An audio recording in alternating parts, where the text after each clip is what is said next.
عینکی ها هر وقت تحلیل میکنیم درست در میاد. نمیدونم چه ربطی به عینک داشت. تازه عینکی هم نیستم، ولی خب احساس کردم جملهش اینطوری قشنگتره. خب ببینم همینجا تو استارت رفوزه شدی. خودم برنامه رو شروع میکنم با این جمله بی ربط. نه دکتر، یه فرصت دیگه بهم بدین که با یه جمله عمیق برنامه رو شروع کنم. برو ببینم چه کار میکنی. بیایید محبت را از آبشار بیاموزیم که خودش سقوط کرد، اما حالا اماش رو نمیدونم، ولی تو همینجاش هم جمله قشنگیه. خب ببینم تو هیئت مذاکره کننده نبودی که شروع میکنی ولی بلد نیستی تموم کنی؟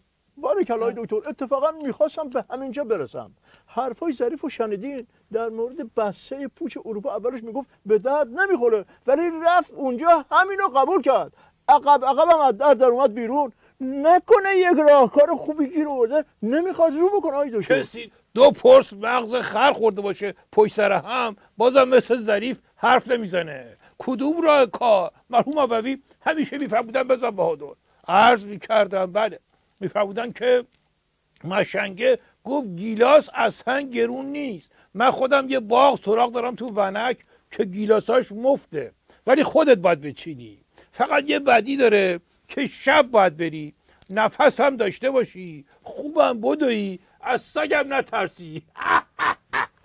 روشن شد یا بفرستمت ونک دنبال گیلاس مجانی؟ دکتر این بسته پیشنهادی اروپا بالاخره خوب بود یا بد بود؟ یعنی تو بعد این همه مجریگری استراتژیکی نمیدونی که ضایع‌تر از این نمیشد؟ چرا میدونم. من که سهل خود ظریفم اولش که دور واسطه بود کلی نق زد. از 6 تا شرط مقام عظما یکی هم توش نبود. بیچین بابا، گربه دستش به گوش نمیرسید میگو بیف استراگانوف با سویا برام درست کنی. هر کی فکر میکرد زهر برجامو میندازیم بالا و تموم، بعدشو نخونده بود که این چیزا متوش در میاد. از قدیم گفتن بچه مشنگ روز دوم تو مدرسه گریه میکنه، چون که فکر میکنه که مدرسه فقط یه روزه. حالا که بساش اینقدر زایه، حداقل تاقچه بالا میذاشیم. معلومه تو سربالایی گیر نکردی که دم به الاغو ماچ کنی. همچی میگی تاقچه بالا میذاشتیم انگار میتونستیم نطاق بکشیم. مرحوم ابوی همیشه میفرمودن بزن بهادر. عرض میکردم بله، میفرمودن که به مشنگه گفتن اگه تو اقیانوس کوسه بیفته دنبالت چه کار میکنی؟ گفت میرم بالا درخت. گفتم مشنگ وسط اقیانوس که درخت نیست. گفت آخه مجبورم، میفهمی؟ اگه راست بگی خودتون بگید چه کار باید بکنم. به نظر من بهتره همجا واسی و سب کن کوسه بیا بخورتمون. الان دیگه اینم از دستمون رفته. مرحوم ابوی همیشه میفرمودن بزن بهادر. عرض میکردم بله، میفرمودن که چند تا شکارچی داشتن واسه هم دیگه خالی میبستن. اولی گفت من بودم و یک شیر وحشی عصبانی و یک گلوله آخر تنها تو جنگل. نشونه رفتم و صاف گذاشتم وسط پیشونیش. دومی گفت این که چیزی نیست، تو گوله داشتی، منو بگو که با 3 تا ببر وحشی خطرناک درگیر شدم، یک کارد میوه خوری هم بیشتر نداشتم. گفتن چی شد؟ گفت با همون حسابشون رو رسیدم. سومی یه پوزخندی زد گفت بابا اینا که چیزی نیست، من بودم با یک شیر خطرناک از این ور، یک ببر از روبرو، یه پلنگ از اون ور، از پشتم هم خبر ندارم که چند تا یوز پلنگ بودن. تازه دستم هم بسته بود. گفتن خب چه کار کردی؟ گفت چه کار میتونستم بکنم؟ تیکه پارم کردن خوردن منو. گفتن تو که زنده ای؟ گفت ای بابا به اینم میگن زندگی که ما داریم. بطور شما روشن شد یا برفستم جنگل پیش یوز پلنگا. تازه میگین همین وضعیت اسفبارم از دستمون در رفته. آره دیگه لابد همون موقع که وزیر خارجه فرانسه اینجا بود تعظیمش میکردیم، میگفتیم که بده جام زهر موشکی و منطقه ایرم بریم بالا.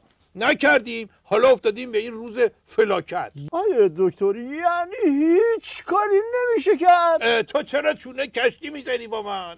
به مشنگه گفتم بابات مرد، گفت بالکل. مگه بالاخره یه شرایطی رو میزمون نمیذارن همونا رو انجام بدیم دیگه. مرحوم ابوی همیشه میفرمودن بزن بهادر. عرض میکردم بله، میفرمودن که دکتره به پسره گفتش که اگه بخوای بابات زنده بمونه باید هیچ استرسی بهش وارد نشه، خوب غذا بخوره، هر چی میخواد براش فراهم بشه، تا 1 سالم هیچ خبر بدی بهش نباید بدی.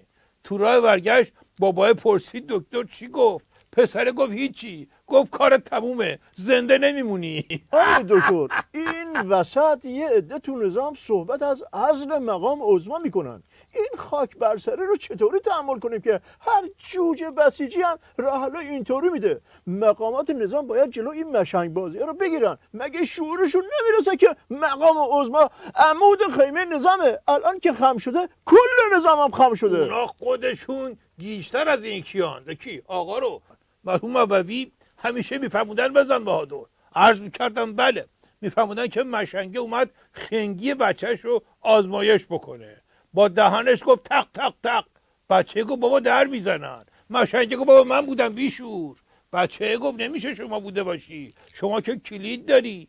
مشنگه گفت راست میگی، حتما یکی دیگه بوده، پس بشین بذار خودم برم در رو باز کنم. آیه دکتر اگه دعوا نمی کنم، نه اینکه این صحبت شما مستحق دعوا نیست، من دیگه حالی برام نمونده. او نوبرشو که نیاوردی، منم حالی برام نمونده. آیه دکتر شما روشن نکردین که تو این تمثیل استراتژیکی منظورتون از اون بابای مشنگ مقام عظما بود یا نه؟ منظورتون از اون پسره اون بسیجی گیج تو صحنه بود یا نه؟ بالاخره تونستن در رو باز کنن یا نه؟ اگه کلید دست بابا بود پس روحانی این وسط چه غلطی داره میکنه؟